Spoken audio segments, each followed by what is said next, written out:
പിതാവിനും പുത്രനും പരിശുദ്ധാത്മാവിനും സ്തുതി.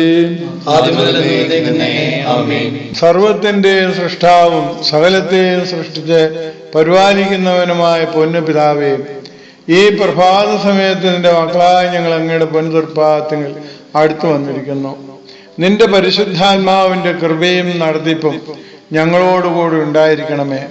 വിക്കനായ മോശയ്ക്ക് അഹറോൻ കൂട്ടായിരുന്ന പോലെ നിന്റെ പരിശുദ്ധാത്മാവ് ഞങ്ങളുടെ നാവോടുകൂടി ഇരുന്ന് ആലോചന പറഞ്ഞു തരുമാറാകണമേ.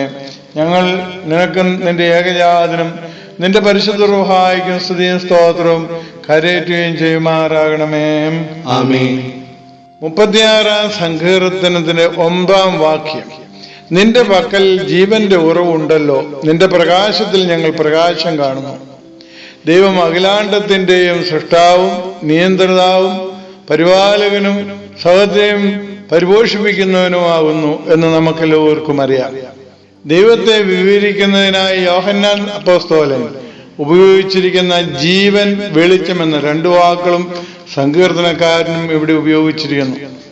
കുർബാനയ്ക്ക് ത്രിനോസിൽ മെഴുതിരി കത്തിക്കുമ്പോൾ സാധാരണ പാടാറുള്ള മനോഹര ഗീതത്തിന്റെ ഉത്ഭവം ഇവിടെ നിന്നാണ്.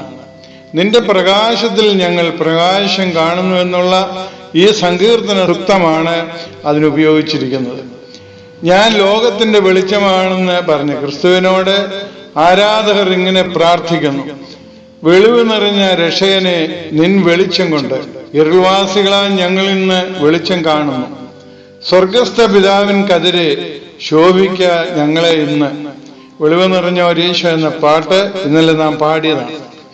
ക്രിസ്തുവിന്റെ ജീവൻ മൂലം പുതുതായി നവീകരിക്കപ്പെടുകയും ആ വിശ്വദീപത്തിൽ പ്രകാശിപ്പിക്കപ്പെടുകയും ചെയ്ത ഒരുവന്റെ സാക്ഷ്യം ഇപ്പോൾ ഉദ്ധരിക്കാം.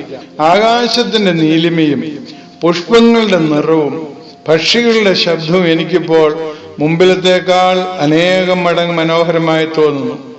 ഇന്നെന്റെ സകല ഇന്ദ്രിയങ്ങളുടെയും ശക്തി വളരെയധികമായി വർദ്ധിച്ചിരിക്കുന്നു. പഴയ ലോകം തന്നെയാണ് എന്റെ ചുറ്റുമുള്ളതെങ്കിലും സകലവും സ്വർഗത്തിന്റെ പുതിയ പ്രകാശത്തിലാണ് ഞാൻ കാണുന്നത്. ദൈവിക പ്രകാശം നമ്മിൽ വന്നു കഴിഞ്ഞാൽ യാഥാർത്ഥ്യത്തെ യാഥാർത്ഥ്യമായി കാണുവാനായിട്ട് കഴിയും. ഇത് നമ്മുടെ മനസ്സിൽ എപ്പോഴും കുറിച്ചിടേണ്ടതായ ഒരു പ്രത്യേക സംഗതിയാണ്. പലപ്പോഴും നമ്മളുടെ അന്ധകാരമാവുന്നത് നമ്മളുടെ മനസ്സിന്റെ ഇരുളുമയാണ്. നന്മയെ നന്മയായി കാണുവാൻ കഴിയാതെ നമുക്ക് ഇഷ്ടമില്ലാത്തതിനെ തേജോവധം ചെയ്യുവാൻ തക്കവണ്ണം നമ്മൾ എപ്പോഴും പരിശ്രമിക്കുമെന്നുള്ള കാര്യം നാം പ്രത്യേകിച്ച് ഓർത്തിരിക്കേണ്ടത് ആവശ്യമാണ്. ദൈവത്തിന്റെ വെളിച്ചത്തിൽ നമ്മൾ പ്രകാശിതരായി തീരേണ്ടത് നമ്മുടെ ആവശ്യമാണ്. മനുഷ്യർ നിങ്ങളുടെ നല്ല പ്രവൃത്തികളെ കണ്ട് സ്വർഗസ്ഥനായ നിങ്ങളുടെ പിതാവിനെ മഹത്വപ്പെടുത്തേണ്ടതിന് നിങ്ങളുടെ വെളിച്ചം അവരുടെ മുമ്പിൽ പ്രകാശിക്കട്ടെ എന്നുള്ളതായ കർത്താവിന്റെ വാക്യം നാം ഈ സമയത്ത് ഓർത്തിരിക്കേണ്ടതാണ്.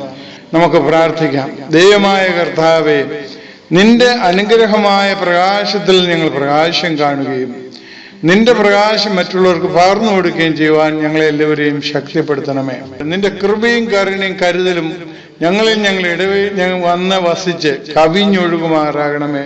ഞങ്ങൾ നിന്നിൽ നിന്ന് പ്രാപിക്കുന്നവരും മറ്റുള്ളവർക്ക് പകർന്നു കൊടുക്കുന്നവരുമായി തീരുവാൻ ദൈവത്തിന്റെ പരിശുദ്ധാത്മാവ് ഞങ്ങളെ സംഗതിയാക്കട്ടെ. പിതൃപുത്ര പരിശുദ്ധാത്മാവായ ദൈവത്തിന്റെ കൃപയും അനുഗ്രഹങ്ങളും നാം എല്ലാവരുടെ മേലും എന്നാളും ഉണ്ടായിരിക്കുമാറാവട്ടെ.